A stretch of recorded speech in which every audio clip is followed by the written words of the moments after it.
Avoidance is expensive. It drains your health, your relationships, your energy, your creativity, and eventually your will to keep pushing. It creeps in so slowly that you barely notice. You just wake up one day and realize you've lost the spark. The ambition's still there, but the meaning is gone. You're still just checking the boxes, still meeting the goals, but none of it lands. You're numb. And the catch is, because you've trained yourself to ignore your emotions, you don't even know what's really wrong. You just feel this background noise of dissatisfaction. Welcome to Beyond Success, the podcast for high achievers seeking deeper meaning, fulfillment, and purpose. Now, here's your host, world-renowned leadership coach and therapist, David Tian, PhD. There's a level of freedom most people never reach. It's when you can feel any emotion, like grief, fear, rage, shame, and not collapse. You don't run, you don't numb out. You stay fully present, connected, grounded. And because of that, you don't live in fear of being exposed. You don't second-guess every decision. You don't need validation from anyone to know that you're enough. You stop reacting, you start responding. And life stops feeling like something that you're barely managing and starts feeling like something you're actually living. That kind of inner strength is rare, but it's not reserved for monks or therapists or people with childhoods full of rainbows. It's a skill, and it can be trained and mastered. And that's what we're diving into today. Because if you don't train emotional strength, the cost sneaks up on you. Slowly, quietly. You'll look like you're holding it all together. You'll check the boxes, play the part, maybe even win some applause. But inside, you'll be exhausted, jittery, flat. You'll wonder why nothing feels as satisfying or fulfilling as it should. You'll work harder, achieve more, and still feel like something's missing.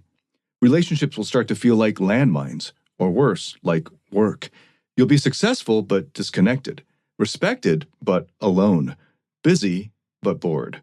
And the worst part is that you'll keep blaming yourself for it, thinking you just need to try harder, be tougher, get more disciplined. But the real problem is, no one ever taught you how to feel your emotions in a way that makes you stronger instead of weaker. That's where we're going in this episode. What happens when you avoid your emotions, and what happens when you finally stop and feel through them?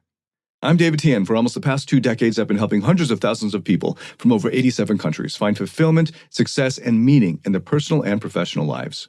In this episode, I've got 3 points to walk you through, and here's the first. Emotional avoidance has a cost, even if it doesn't explode right away.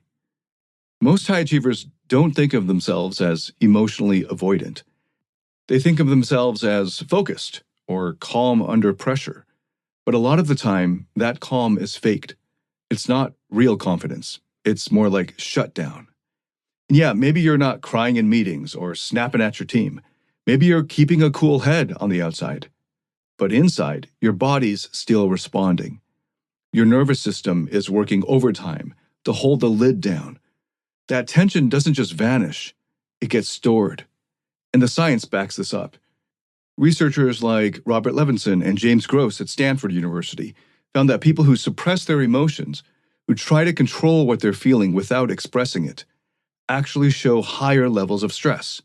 Their heart rates go up, their blood pressure spikes, their cortisol surges. Even when they look composed, their bodies are actually in fight or flight mode.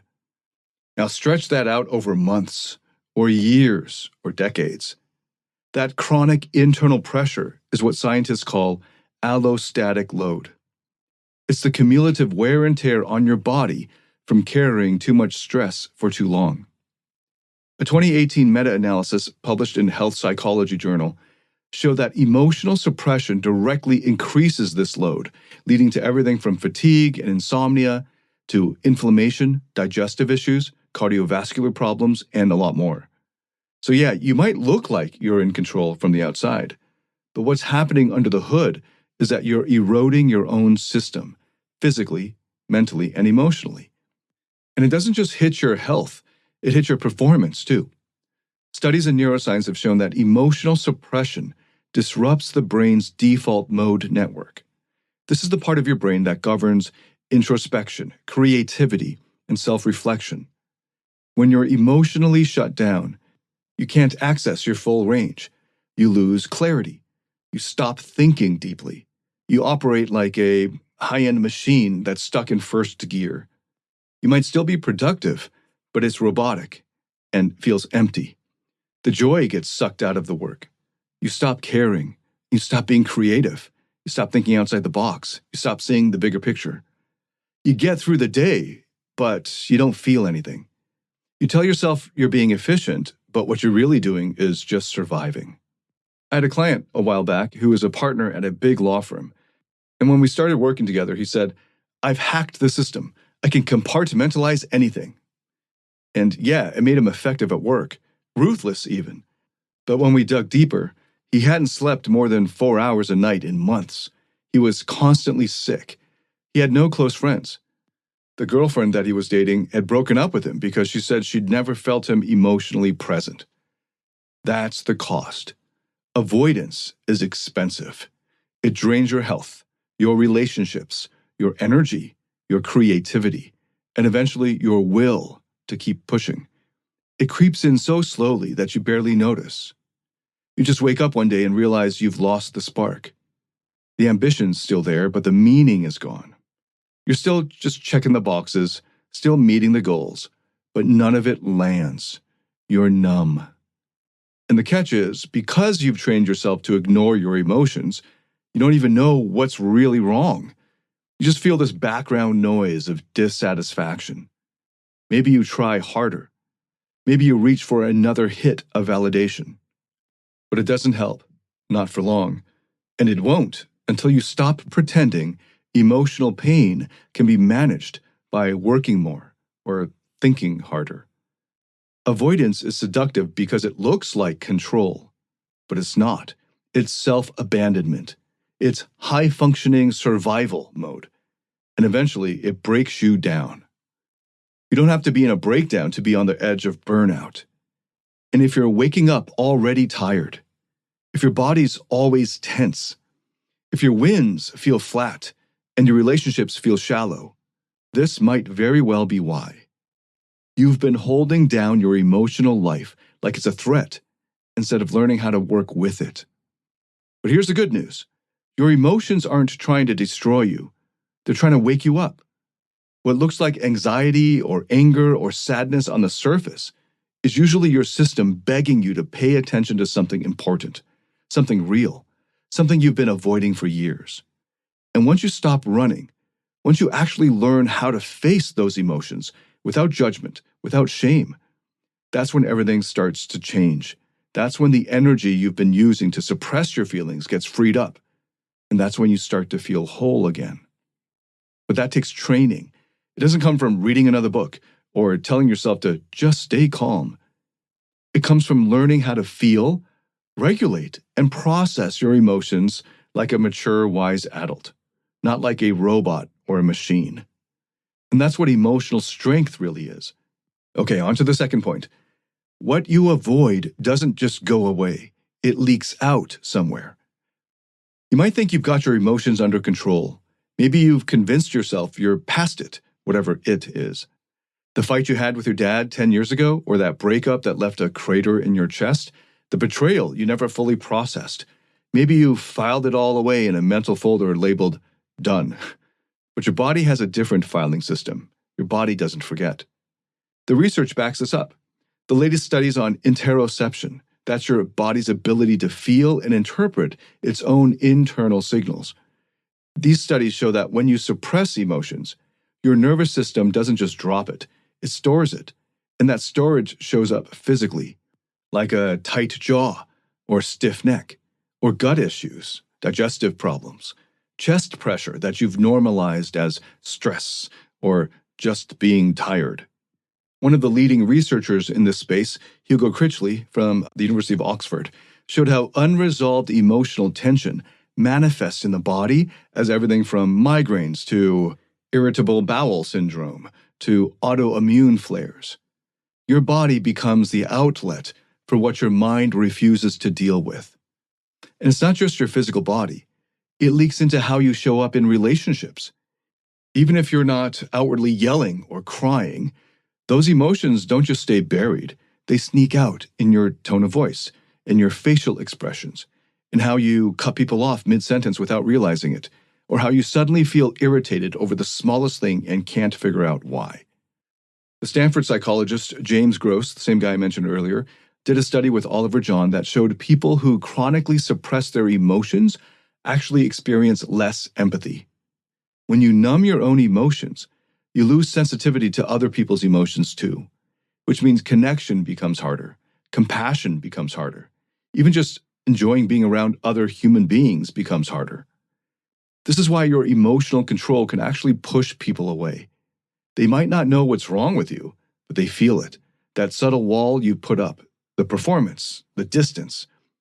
I had a client who was a successful entrepreneur when he came to me who was in his late 30s. Let's call him Matt. He was great at business, but terrible at interpersonal relationships. He kept attracting women who would say the same thing about 3 months in. I don't feel like I really know you, Matt. Now, from his point of view, he was being the ideal partner. He was polite. He was consistent, reliable, never dramatic. But in a way, that was the problem. He was emotionally flatlining. He was always fine, never vulnerable, never open, never raw, never honest and authentic, because vulnerability meant risk to him, and risk meant pain to him, and he had a lifetime of avoiding both. It turns out that he had spent years suppressing the grief of his mother's sudden death when he was early in high school. He never talked about it with anyone, couldn't process it with anyone. He just shoved it down and kept going. And that emotional freeze hardened into a pattern. He wasn't cold, he was frozen. And that freeze leaked into every romantic relationship that he tried to build after that. Once we started working on it, he noticed something really crazy. The more he allowed himself to feel, even when it was messy to him, or even when he didn't have words for it, but the more present he became. Not just in relationships, but in everything. Work, creativity, sex, just play. Joy started sneaking back into his life. Because once he stopped avoiding pain, he made space for everything else. And this is the cost of suppression and repression. It's not just about the emotions you're avoiding. It's about the parts of yourself you've locked away along with them. When you repress anger, you also suppress assertiveness and your natural motivation for standing up against injustice. When you suppress sadness, you lose access to tenderness and compassion. When you suppress fear, you start living behind glass, safe maybe, but disconnected and fragile. In a famous 2021 study published in the Nature Reviews Neuroscience, emphasized how unprocessed emotional experiences shape our limbic system, the part of the brain and down through the spine to the rest of your body that governs emotional and behavioral patterns. When our limbic system goes unchecked, it creates unconscious loops. You keep reliving the same reactions, the same shutdowns, the same regrets, without even knowing why. It just gets triggered. And that's where most people get stuck. They think it's just who they are. I'm just not emotional, or I'm just a bit closed off, or I'm just wired this way. No, actually, you're not. You've trained yourself, consciously or not, to avoid what hurts. And that avoidance is now a habit your body and brain thinks is normal and has actually forgotten about. It is running unconsciously in the background. The truth is, it's not neutral. It's costing you more than you think. If your relationships feel shallow, if you're constantly tense, if you can't remember the last time you felt fully alive, if you're waking up already tired, there's probably something inside you that hasn't been felt yet, and it's leaking through into the rest of your life. You can't outrun your own emotional truth. You can delay it. You can distract from it. You can numb it. But at some point, it starts catching up. Sometimes that shows up as burnout. Sometimes as loneliness. Sometimes as a quiet inner voice that whispers, "This isn't it." That voice is the part of you that's still waiting to be heard. And the only way forward is to turn toward it, not away from it. Many high achievers struggle when it comes to managing their emotions or navigating their relationships, and they hit a wall when it comes to emotional mastery. Maybe you've noticed that stress, frustration, or anger is seeping into your personal or professional life, or you feel disconnected from those you care about. That's where David Tien's Emotional Mastery Program comes in.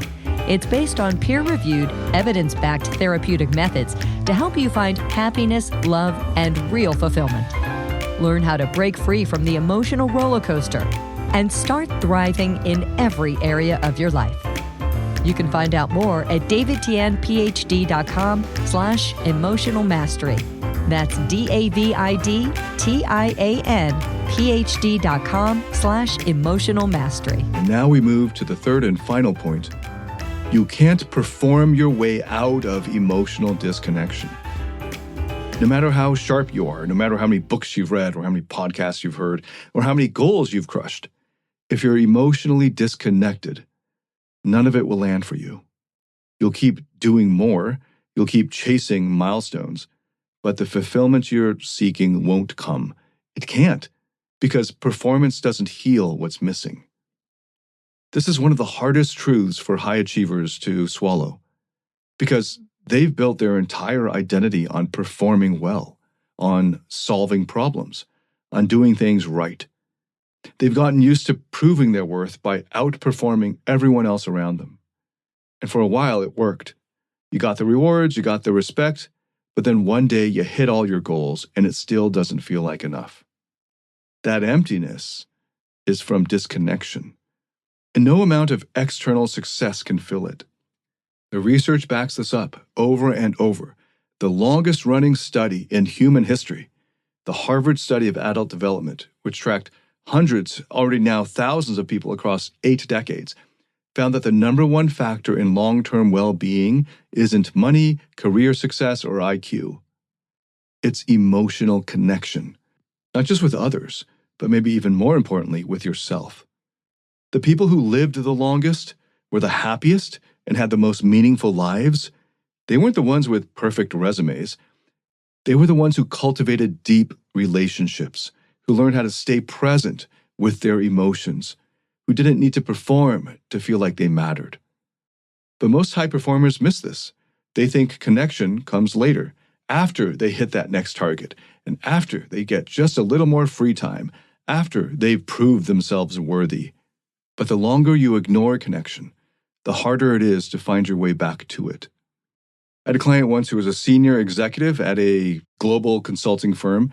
He was a brilliant strategist, constantly in demand, traveling internationally all the time. He could walk into any boardroom and run the table, he told me. But he also told me, with zero irony, I have no idea what I actually feel anymore. And he wasn't joking. He had spent so many years cutting himself off from his emotional life because he thought it was a liability, that he had lost the ability to access them. This includes accessing joy or sadness or meaning. Everything was just muted, black and white. Now, he wasn't in a crisis. On paper, his life looked flawless, but he couldn't feel any of it. Nothing registered for him anymore. He had reached the top of his ladder and realized he had been climbing numb. And that's what emotional disconnection does to you. It deadens you. You start living on autopilot. You stop taking risks. You stop loving fully. You stop laughing from deep in your gut. You just keep performing, going through the motions, and people applaud you, but deep down you know something's off. And here's what all the research says. Emotional intelligence is a stronger predictor of leadership success, relationship satisfaction, and long-term happiness than general IQ. That's from multiple studies across many decades. The leaders who thrive aren't the ones who have all the answers. They're the ones who can stay grounded when tension rises, who can stay open under pressure, who can actually feel through what's happening without being overwhelmed by it or fleeing from it. But emotional intelligence isn't just some nice add-on. It's a survival skill too. Because if you don't have emotional range, if you don't have emotional capacity, you're not operating at full power or at your full potential. You're playing with a really limited toolkit. And the cost is that you start to resent the very life you worked so hard to build. You start to push people away without even realizing it. You start looking for bigger wins just to feel something, anything. And the saddest part is this is all avoidable if you're willing to stop performing and start feeling through. But that means facing what you've buried. That means being honest with yourself about the parts of you that you've exiled or ignored or abandoned for years. The scared parts, the ashamed parts, the lonely parts, the ones that don't look good on your LinkedIn profile. That is real strength. Not pretending to be unfazed, not faking calm when your insides are a mess. Emotional strength is being able to feel fully through without losing yourself in it. It's being able to stay present with pain, with joy, with grief, with love. It's having the courage to not perform. And you can actually learn this, train it, master it, just like you train anything else. Emotional strength isn't something you either have or you don't. It's like a muscle. And most people have been skipping that workout their whole lives. But if you start training it, if you start tuning in instead of tuning out, then life begins to open up. Not all at once, but slowly, in ways that actually matter. You start to feel proud of who you are, not just what you've done. You stop bracing for impact every time you open up. You start showing up for your own life fully. And when you do that, success stops feeling like a performance, and it starts feeling like a homecoming, like peace. That's what's waiting for you when you stop chasing and start connecting. That is emotional strength. So let's bring it all together. We've covered 3 core points in this episode. First, emotional avoidance has a cost, even when it doesn't look dramatic. Just because you're not falling apart on the outside doesn't mean your system isn't overloaded. Suppression and repression build pressure, and that pressure wears you down, mentally, physically, emotionally, until life feels more like endurance rather than living. Second, what you avoid, it doesn't disappear. It leaks out in your body, in your relationships, in your tone of voice, in your habits. The emotions you refuse to face don't stay hidden forever. They show up like sideways, and usually when it matters most. And third, you can't perform your way out of disconnection. You can't outwork emptiness. Success without emotional connection leads to burnout, resentment, and that creeping feeling that none of it really means anything. Because it doesn't, if you're too disconnected to feel any of it. Now, if you ignore all of this, if you keep powering through, numbing out, telling yourself you're fine, then your life may look good on the outside, but on the inside, it's going to feel flat, cold, drained, empty, meaningless. You'll keep hitting your goals, but each one will feel emptier than the last. This is a kind of living hell. You'll start to wonder what the point is, and maybe you'll never say that out loud, but you'll feel it quietly and constantly. Relationships will suffer. Joy will feel foreign, and you'll spend years, decades, achieving things that you don't even enjoy, until eventually you crash. But that doesn't have to be where this story ends, because there's another way forward. A life where emotions aren't the enemy, where presence is stronger than pressure, where you can stay grounded in the middle of intensity because you've trained for it. You stop reacting and you start responding. You stop performing and you start connecting.